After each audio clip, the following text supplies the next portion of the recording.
Shalom. First and foremost, we'd like to give all praises to Yahweh, Ba'ashem Yahushai, Ba'ashem Makakodash. That will honor our apostles and elders that give me a son citation to the men and brethren are doing this work in sincerity and in truth across the four corners of the planet Earth. My name is Brother Baran, this is Brother Quara. Alright, so just a quick edification. Well, it's a spiritual story, right? It's a spiritual story and testimony.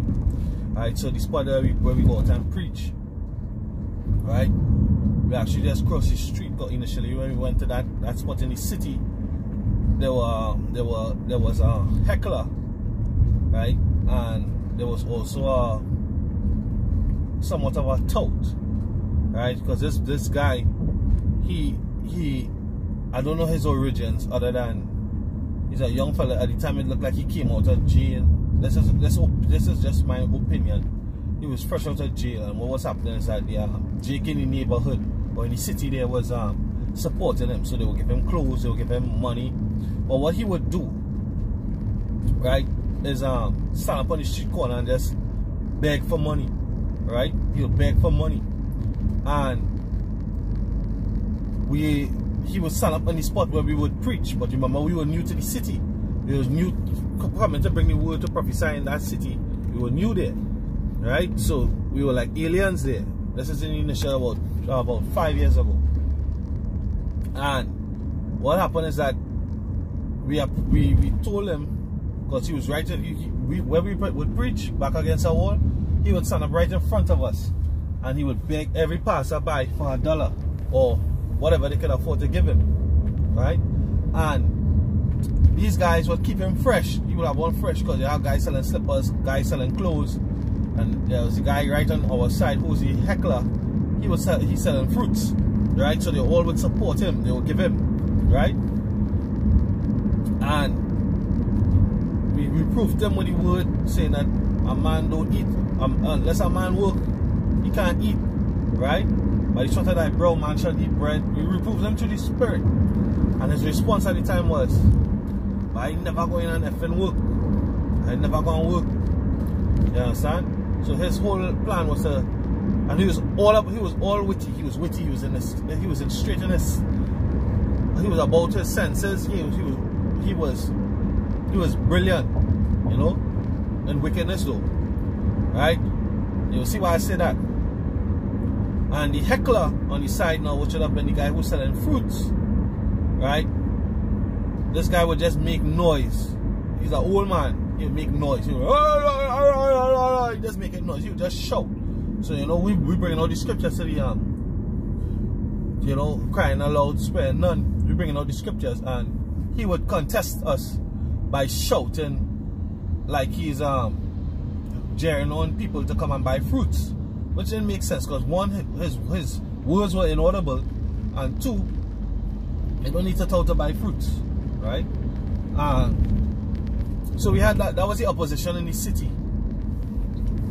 Now we went out to preach yesterday, and prior to that, this is post COVID-19. Prior to that, we went out to preach. It's last week Thursday on the spot. Prior to COVID-19, post COVID-19, so we coming back out into the city, this original city that we was for a couple of years, right? Now that guy, he disappeared for about 3-4 years. The original guy who I'm talking about, who was touting for the money. What happened was, at the time, sorry to make this story so long, but it's gonna come to a point and the precept's gonna come out, right? At the time, we gave him the reproof, and obviously he's a Jake, so we would have pitched the doctrine to him, which he rejected, right? What he did, what I had noticed one day, I really listened to what the guy was touting and saying. He was like, "Yo, family, I'm gonna get $1 or give me something towards the church." And like when he said that, when I heard him, like the spirit just had me slow down, because I was reading, I was paying attention to him after we reprove him, and I realized that he was just a nigga. When I heard that, I was inflamed in the spirit. I said to the Akim, I said, "You hear what he said? He begging on the church, you know." I said, "Hey, this is not your normal church, you know. This is the church of the Yahweh Ba'ashem Yahushai, you know. No, you're doing it, no. Don't do that, you know. If we were talking about all this faggots, boy, all this and all that, thing. And the fruits man, was like, oh, the Muslim and them better than all you. At least the Muslim and them just feed the people and thing. Or there's a bunch of this and the other homosexuals and thing or whatever they think about. Well, they don't have no woman around all you thing, right? Boom, he disappeared for about 3-4 years.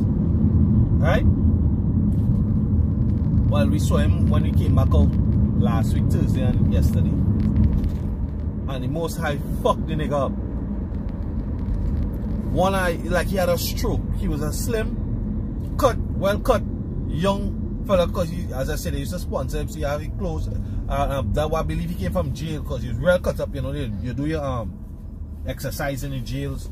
And on top of that, yeah, like they were I don't know how he used to get haircut, but he had like a fresh mark and haircut every day. And yes, when I saw him Thursday, you know, it didn't hit me until this morning to really do a video on it.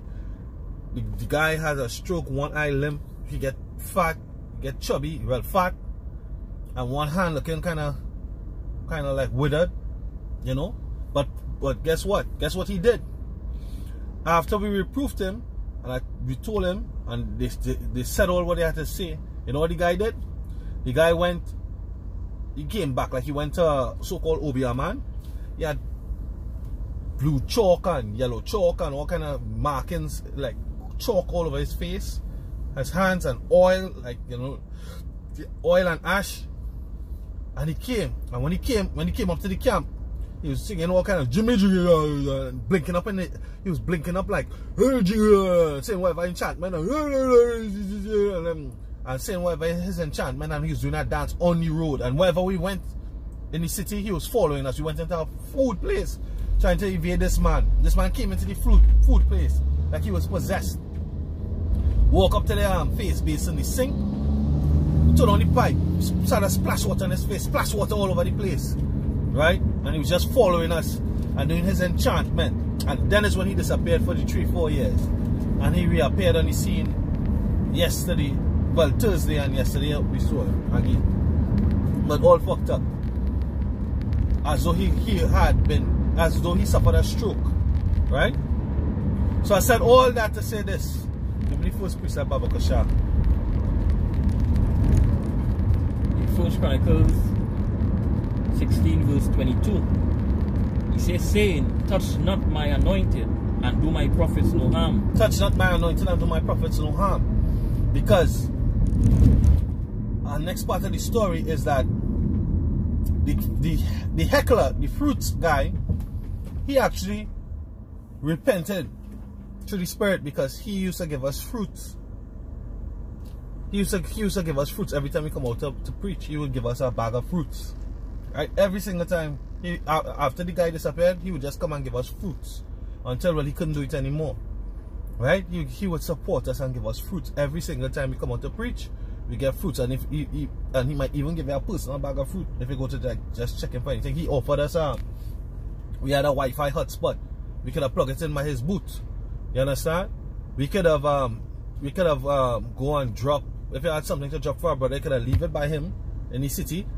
And you can tell your brother, hey, whatever time you finish, come and collect it there. Fruits man have it failed. Right? So he repented, but the next guy didn't repent it. Right? And what happened? The next guy, the Most High judged him.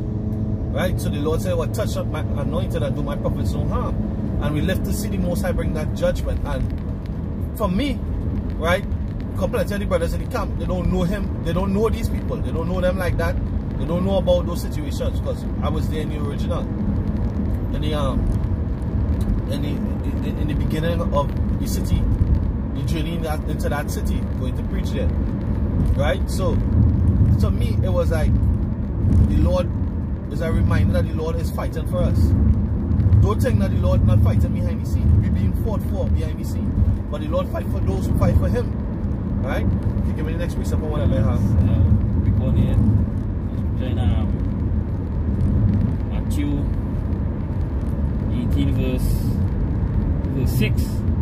He said, but whosoever shall offend one of these little ones which believeth in me, God, it were better for him that a millstone were hung about his neck, and that he were drowned in the depths of the sea. Yeah, you're fighting against a true invisible power. Right? According to Colossians, The Lord created things visible and invisible. Right? So them demons that you're going to bring against the Lord's anointed, they don't have permission to attack or touch the Lord's anointed. And you yourself will get harm or hurt. Right? Because the Lord has put a hedge around his men. You know, I did a video last week saying that the Lord has restored the hedge. But the hedge starts with what? Us acknowledging who our power is, Yahweh Hashem Yahushai, right? And turning back to him. Well, repenting. Yeah. That is like committing suicide. You know, he coming to touch the Lord anointed, the ones that doing the will of Yahweh Hashem Yahushai. And scripture in Galatians 6 verse 7 says, be not deceived. Power is not mocked. You know, and these scoffers, these mockers, them out there, they know what they're doing. As I say, they're committing suicide to contest a great power. You know, it's a terrible thing to fall in the hands of Yahweh Hashem Yahushai. You know, to see where Yahweh Hashem Yahushai do the jig. You know, he has stroke, you know, he has one eye, you know. Yeah. There is the power, our power. God of Israel. Yahweh Hashem Yahushai. You know, when he passed by the camp, I was telling one of the young brothers, corner, I was telling him, he bowed his head. When he passed by us, he bowed his head. You know, prior to that, he was also he was homeless. Because he was walking up and down the street homeless. As a vagrant. You know, vagrant just mean wanderer, but he was homeless. He was from, you know, I wasn't traveling for a while. But for some reason I traveled and I saw him. I was traveling for a period of time. I guess my vehicle was down and I saw him between cities, just walking, living on the street, and destitute, torn clothes, whatnot, right? And then he disappeared. And then when he disappeared, he re-emerged. You know, I thought he was dead, but then he re-emerged and, you know, all fucked up. But, you know, the guys in the city, they still support him. They have him selling water. They set him up. You know, he sell water via cart in the middle, in between cars on the street. You know.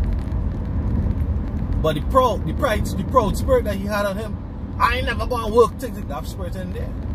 You know. I don't gonna put a nail in the coffin. I didn't tell him anything like that. You know. It's just as he passed by, he bowed. You know. Kalalali Yahweh Hashem Yahushai. At the end of the days, you know, Jacob had to learn the hard way.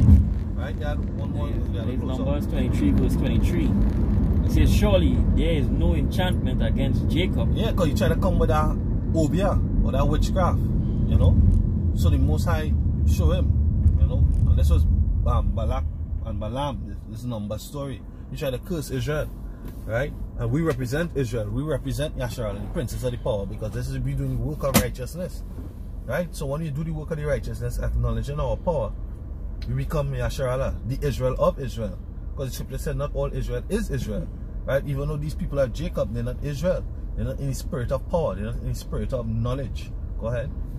He said that surely there is no enchantment against Jacob, neither is there any divination against Israel. According to this time, it shall be said of Jacob and of Israel what had power wrought. Right? What had power wrought. Right? He wrote, hey, he's going to defend us. Right? Just like how he's going to raise up a standard in the day when these devils come in like a flood. Right? When it looks like it's not going to have any way out, Yahushai, Yahweh Hashem Yahushai is going to come and defend his men, the elect of his men, the men that sincerely believe in him. Right? So with that, we give all praises to Yahweh, Ba'ashem Yahushai, Ba'ashem Rakah Kodash. Pray that the lesson was edifying. Shalom.